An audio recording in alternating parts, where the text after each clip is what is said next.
আসসালামু আলাইকুম। Very good রান্নাঘর থেকে আরেকটি নতুন ভিডিও নিয়ে চলে আসলাম।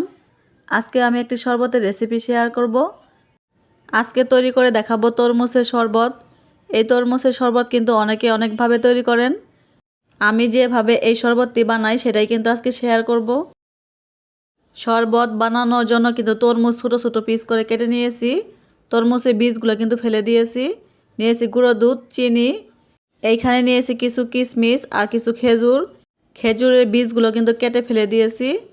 এগুলো দিয়ে কিন্তু আজকে শরবত তৈরি করব। যদি রেসিপিটি ভালো লাগে তাহলে ভিডিওতে একটা লাইক দিতে পারেন। নিয়েছি একটা ব্লেন্ডারের জগ। প্রথমে তরমুজগুলো ঢেলে নেব। এরপর দিয়ে দেব খেজুর আর কিশমিশ। এখন দিয়ে দেব গুঁড়ো দুধ। গুঁড়ো দুধের পরিবর্তে কিন্তু আপনারা লিকুইড দুধও কিন্তু ব্যবহার করতে পারবেন। এরপর দেব চিনি। চিনি কিন্তু সবার টেস্ট অনুযায়ী দেওয়াই ভালো। এখন সামান্য পরিমাণে কিন্তু আমি লবণ দিয়ে দেব। এরপর ফ্রিজে ঠান্ডা পানি নিয়েছি, এই ঠান্ডা পানি কিন্তু দিয়ে দেব। আপনারা চাইলে কিন্তু এইখানে কিন্তু বরফের টুকরো দিয়েও কিন্তু ব্লেন্ড করে নিতে পারেন। এখন ঢাকনা লাগিয়ে নেব।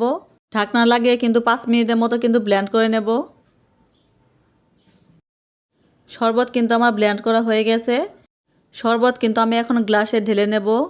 আমি কিন্তু শরবতটা কিন্তু সেকে নেইনি। তরমুজের একটু দানা দানা ভাব যদি থাকে, এইভাবেই শরবতটা খেতে আমার কাছে বেশি ভালো লাগে। আপনারা চাইলে কিন্তু শরবতটা সেকে নিতে পারেন। 3টা গ্লাসে কিন্তু আমি শরবত ঢেলে নিয়েছি। কিছু বরফের টুকরো নিয়েছি। এখন বরফের টুকরোগুলো কিন্তু আমি গ্লাসের ভিতর দিয়ে নেব। খুব বেশি পরিমাণে কিন্তু দেব না। এই শরবতটা কিন্তু আমি ঠান্ডা পানি দিয়ে তৈরি করে নিয়েছি। এই কারণে কিন্তু আমি বরফের টুকরোগুলো কিন্তু কমই দেব। আমি শরবতটা কিন্তু একটু ঘন করে তৈরি করেছি। আপনারা আপনাদের পছন্দ মতো কিন্তু ঘন কিংবা পাতলা করে কিন্তু তৈরি করে নেবেন। তরমুজের শরবত কিন্তু আমার তৈরি করা হয়ে গেছে। এই রেসিপি ফলো করে কিন্তু তরমুজের শরবত বানিয়ে খেয়ে দেখবেন। অন্যরকম একটা টেস্ট পাবেন। ফিরে আসবো নেক্সট ভিডিও নিয়ে। আল্লাহ হাফেজ।